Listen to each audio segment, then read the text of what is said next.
एक गांव में सागर नाम का एक किसान रहता था। वह बहुत ही गरीब था। उसके पास न तो अच्छे कपड़े थे और न ही पेट भर खाने का इंतजाम। वह दिन रात खेतों में मेहनत करता, लेकिन फिर भी उसकी गरीबी दूर नहीं होती थी। एक दिन जब वह खेत में काम कर रहा था, तभी उसे जमीन के अंदर से एक छोटी सी पोटली मिली। सागर ने हैरानी से उसे उठाया और अपने साथ घर ले आया। उसे समझ नहीं आ रहा था कि यह क्या है, इसलिए उसने उसे एक कोने में रख दिया। उस दिन सागर को बहुत जोरों की भूख लगी थी। वह रसोई में गया, लेकिन उसके पास खाने के लिए कुछ भी नहीं था।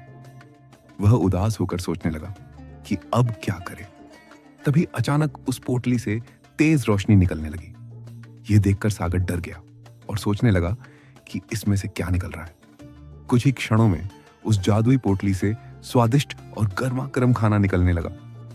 यह देखकर सागर की आंखें खुशी से चमक उठी।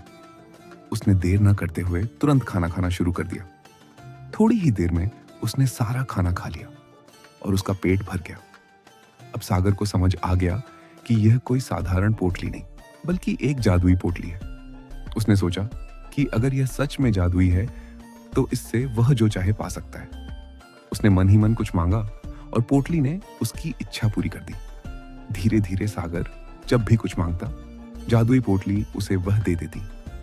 कुछ ही दिनों में सागर गांव का सबसे अमीर इंसान बन गया। उसकी सारी गरीबी दूर हो गई और वह खुशी खुशी रहने लगा।